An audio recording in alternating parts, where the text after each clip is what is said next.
So I was listening to the minister talking about the shortages in the shops and the crisis on the forecourt in the petrol stations, and he said there was a great vaccine rollout, which which I agree with. I mean, there has been a very good vaccine rollout, and we all feel quite safe.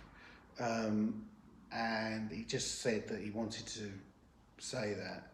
And then the questioner, the journalist, asked, I get back to the shortages in the shops and the petrol crisis. And the minister said that he didn't really think we had a big problem.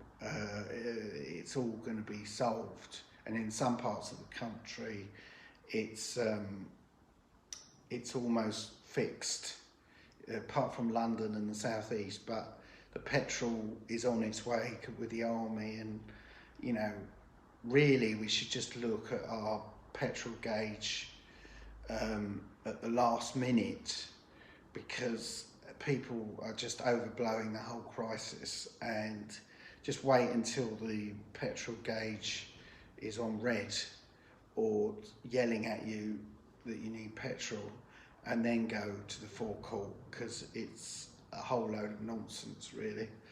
And then I thought he mentioned about what an incredible job he did with the vaccine rollout, but I could be mistaken. And then finally he did allude to the idea that when we voted Brexit and we changed the course of the nation, we were going to obviously have a transition period, which we're now in, from a low wage economy to a high wage economy.